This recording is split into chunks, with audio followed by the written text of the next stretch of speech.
Partch Stations. I'm not going to read the whole thing, so I'm just going to read parts of it. Harry Partch, 1901 to 1974. 1. He appeareth before the audience, is condemned. You only put that music on to annoy people, she said. I've forgotten who, friend of a friend, some party, but a thrill roils from it when Partch sets leap ho. I heard someone in the yellow crane house playing on the sweet bamboo flute the tune of falling plum flowers. He doesn't score a flute song, but a man reaching to describe his memory of it with a vocal imitation, his ooh, in a high voice, higher than he would usually use. A man telling a story about something he heard and wants you to hear too. Much of that which is man-made we ignore, such as the music of speech. Well, I'm not ignoring it. The plucked viola, like a long-legged insect, picks its way around the fallen petals. Nobody likes this, she said. 2. He faileth to be born in China. Forgive him in his wishes and delusions, he is beset. Chinese lullabies, the only ones she knew from his missionary mother.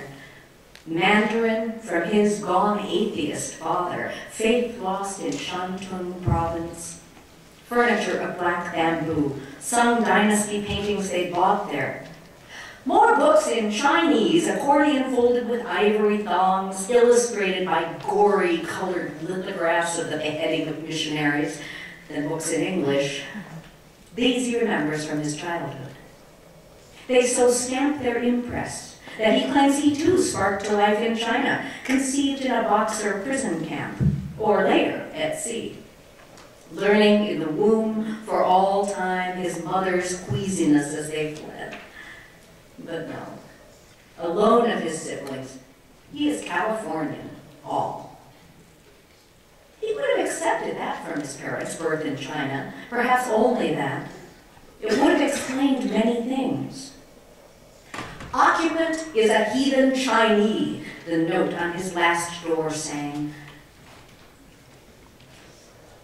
3, he consigneth his music to the fire. In pursuing the respectable, the widely accepted, I had not been faithful.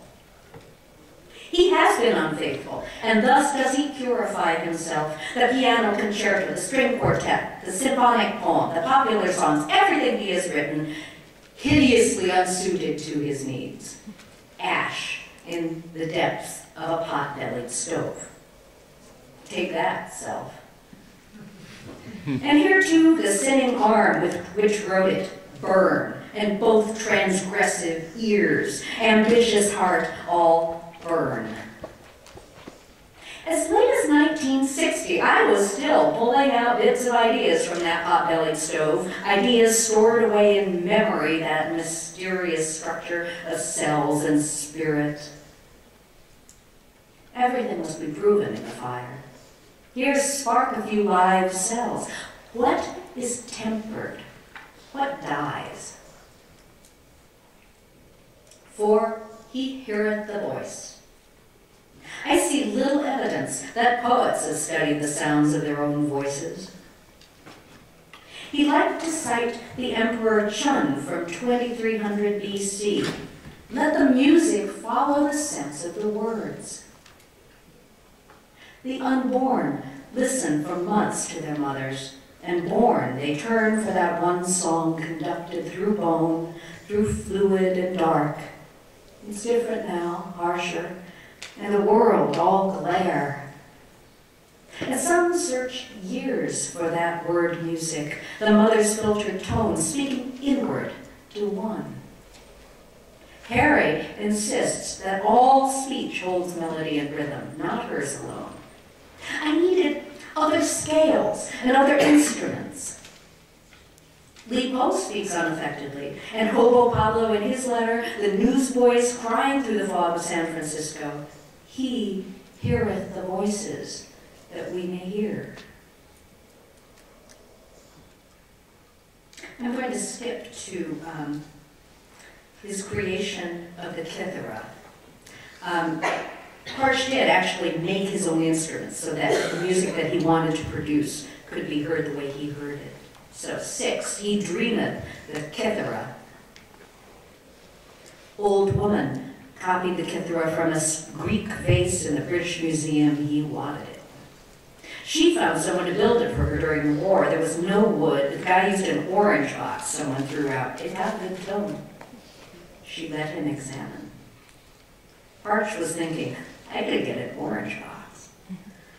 She figured out the tuning, being an expert on auli and Greek harmonii, but he wanted his own tuning and more strings attached in chords, and he wanted it bigger. I must have one. Also, the design could be improved. Plectra on every finger. He awakens in Anderson Creek with a redwood timber from the wrecked bridge, thinking, a bass for the Kythera. Thinking, that dream was so real I could smell, taste, touch it. 7, He Wandereth as a hobo. Getting around in California could take days, counting the gone cars slash by slash in pencil with a rail through for the 5th. Like this railing, preventing the cars from driving down from the asphalt, wrecking, their drivers thrown and dead. The bums still stranded in Barstow, California, still without prospects. February 1940, cold, waiting. He fingers the smooth rail, reads 2 months' worth of hobo graffiti inscribed there where handouts are good, someone is headed if only a ride would stop, or who wants a husband or a wife. Eloquent in what it fails to express in words. Music hides in that everyday speech. Harry is homeless when he hears its lost singing. One voice, the tradition of China, of Greece, India, Arabia, the words matter, guiding the music. The singer accompanies himself on an instrument like an ancient Celtic bard. He rideth the rails all through the Great Depression. He dishwasheth, picketh California fields, readeth proof for newspapers, a week, a month at a time. In the wilderness, he hones his theories, he dreams his new works unhindered, and moves along.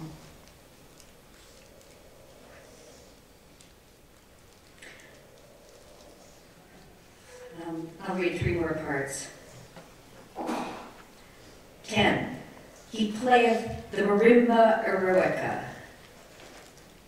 And this is verbatim from his manual on how to play the Marimba Eroica.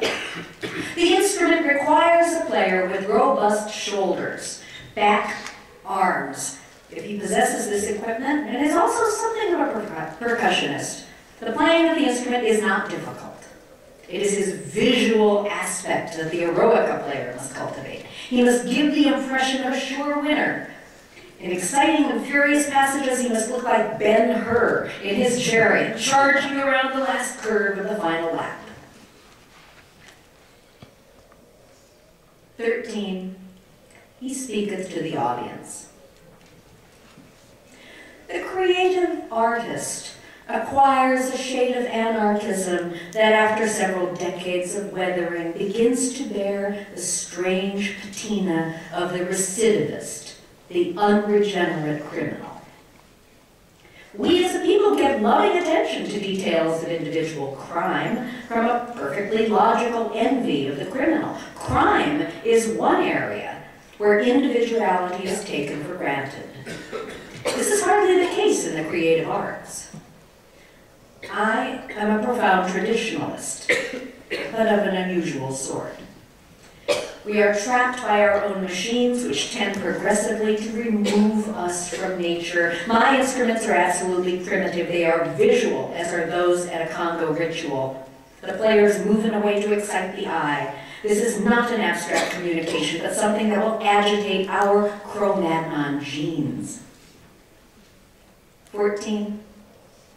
He wandereth after his death. Tell me, Ulysses, you say you've traveled around the world. Have you ever been arrested? Nobody likes this music, somebody says. There's less conviction in her voice. His vagrancy gone chronic, the ashes tumble piecemeal to the Pacific. Here at the last station, you can barely make out his white hair.